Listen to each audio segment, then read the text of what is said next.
आप सभी को हिंदी क्लास में स्वागत है।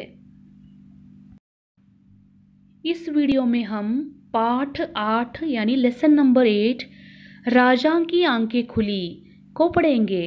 दो किसान मिलकर राजा को कैसे सबक सिखाते हैं इस लेसन में हम देखेंगे। पहले हम लेसन को पढ़ेंगे, बाद में समझेंगे। यह एक राजा की कहानी है। वह बड़ा ही निकम्मा और कंजूस था। प्रजा से कर वसूल करके अपना राजकोष भरता था, लेकिन लोगों की भलाई के बारे में कभी न सोचता था। हमेशा अय्याशी में डूबा रहता था। प्रजा परेशान थी। पैदावार कम होती जा रही थी। किसान राजा से मदद लेने आते थे, लेकिन राजा उनकी बातों को अनदेखा करता था। मंत्रीगण राजा से कहते थे कि किसानों का मदद करे, लेकिन राजा किसी की भी बात नहीं सुनता था। एक दिन राजा अपने सेवकों के साथ शिकार पर निकला। एक इलाके में किसान खेतों में काम कर रहे थे। फसल से भरी खेत देखकर राजा खुश हुआ। थोड़ी दूर जाने पर उन्होंने देखा कि एक खेत में फसल कुछ ठीक नहीं थी। उसके पास वाले खेत में बहुत अच्छी फसल थी। राजा ने दोनों किसानों को बुलाया और उसे अजीब बात का कारण पूछा। एक किसान ने कहा, मैंने सारी खाद पूरी खेत में डाल दी, इसीलिए मेरी फसल अच्छी है। दूसरे किसान ने कहा, मैंने एक जगह पर खाद का ढेर बनाकर रख दिया। मैंने सोचा कि यदि राजकोष में पड़ी लाखों की संपत्ति से जनता का कल्याण होता है, तो खाद के एक ही जगह रखने पर अच्छी फसल क्यों नहीं उगाई जा सकती। दोनों किसानों की बातें सुनकर राजा की आंखें खुली। उसे अपनी गलती पर पछतावा हुआ। उस दिन से राजा ने घोषणा की कि वह सभी किसानों की सहायता करेंगे। देर सही सही, अंत भला तो सब भला। सीख: हर काम सूझबूझ से करने से ही सफलता मिलती है। अभी हम पाठ को शुरू करेंगे। यह एक राजा की कहानी है। वह बड़ा ही निकम्मा और कंजूस था। इस लेसन में एक राजा के बारे में दिया गया है। वह है बड़ा ही निकम्मा यानी आलसी यानी लेजी था, और कंजूस था। कंजूस यानी कृपण था, यानी जिपुण था। कन्नड़ में क्या बोलते हैं उसको? जिपुण था। बच्चों, राजा कैसा था? राजा निकम्मा यानी आलसी था और कंजूस था यानी कृपण था। प्रजा से कर वसूल करके अपना राजकोष भरता था, लेकिन लोगों की भलाई के बारे में कभी न सोचता था। बच्चों, राजा का कर्तव्य क्या होता है अपनी प्रजा के लिए?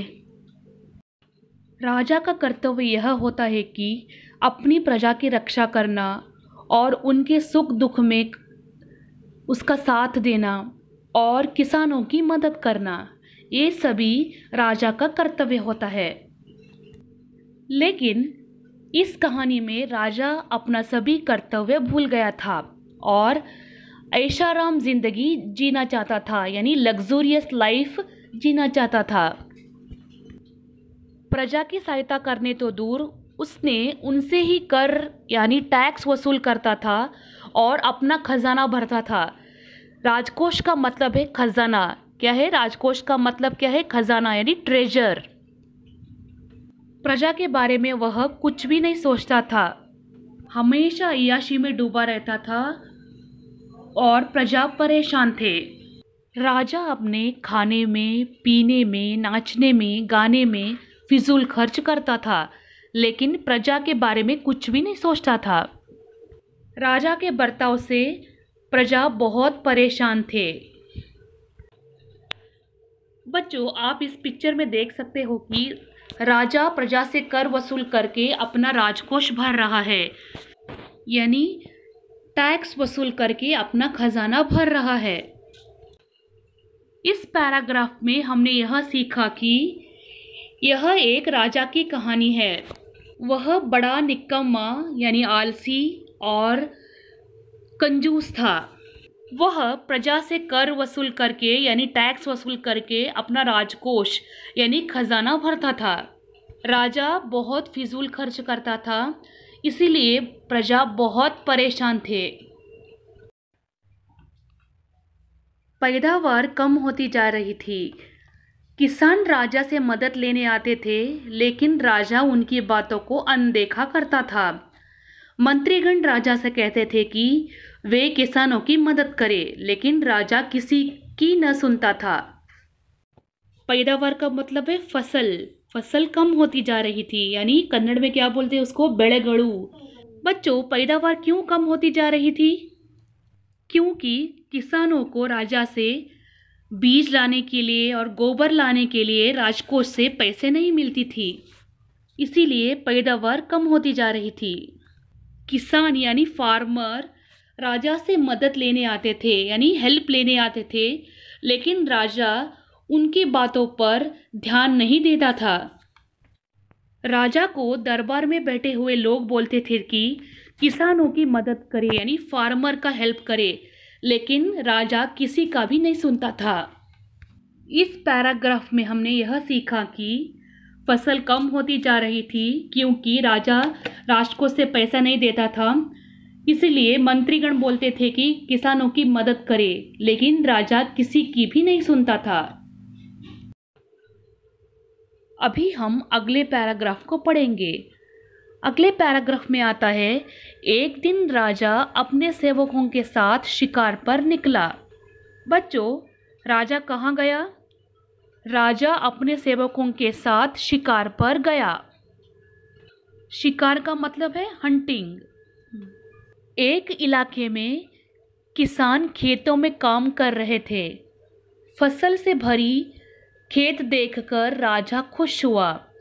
थोड़ी दूर जाने पर उन्होंने देखा कि एक खेत में फसल कुछ ठीक नहीं थी। जब राजा अपने सेवकों के साथ शिकार पर गया था, तब उसने एक ही जगह पर 2 खेत को देखा। इस इलाके में किसान खेतों में काम कर रहे थे। राजा देखता है कि एक खेत में बहुत अच्छी फसल थी और दूसरी खेत में फसल कुछ ठीक नहीं थी। इस पैराग्राफ में हमने यह सीखा कि एक दिन राजा अपने सेवकों के साथ शिकार पर निकला। उसने एक ही इलाके में 2 खेतों को देखा। एक खेत में बहुत अच्छी फसल थी और दूसरी खेत में फसल अच्छी नहीं थी।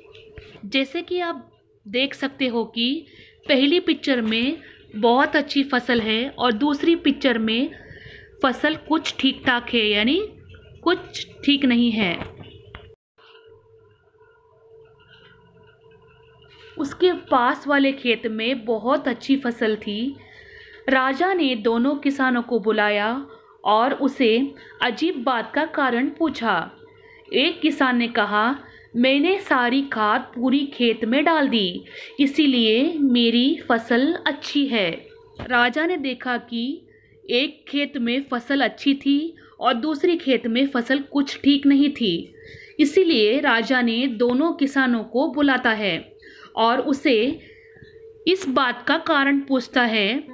फिर पहले किसान बोलता है कि मैंने सारी खाद यानी गोबर यानी मैन्योर पूरी खेत में डाल दी, इसीलिए मेरा फसल अच्छा है।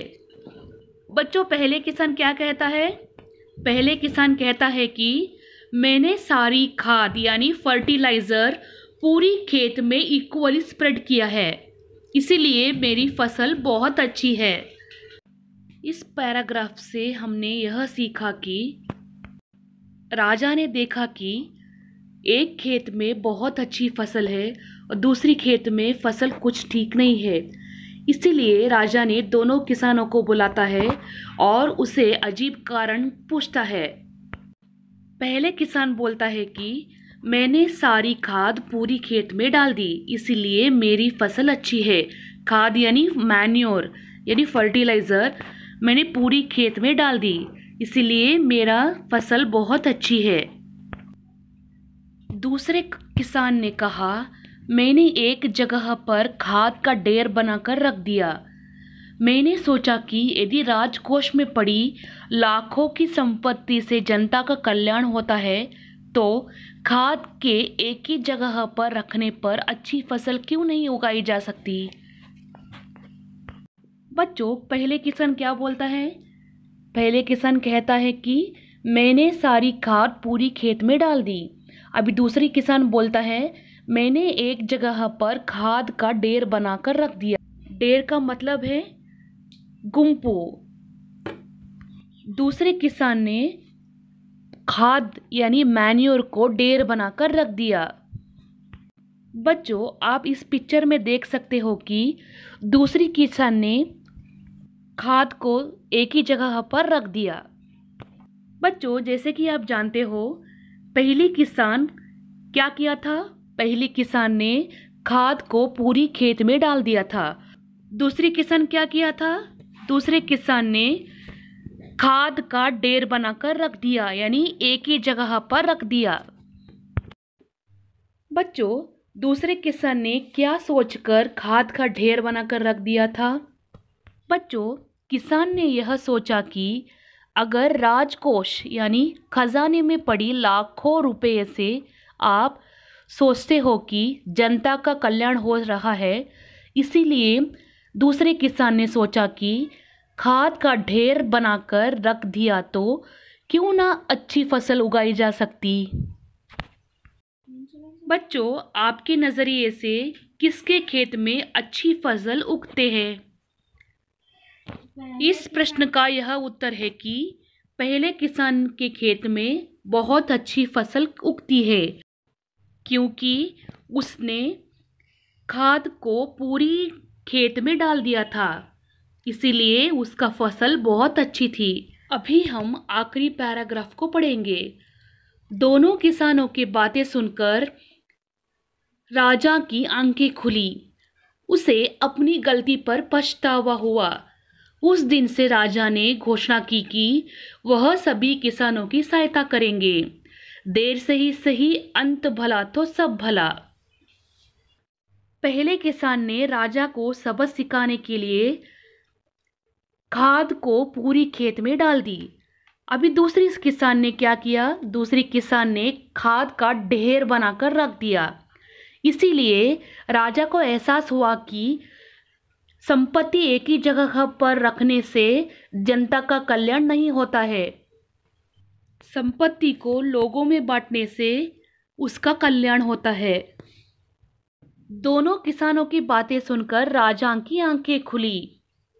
उसकी गलती पर पछतावा हुआ, यानी रियलाइज हुआ। उसी दिन से राजा ने क्या किया?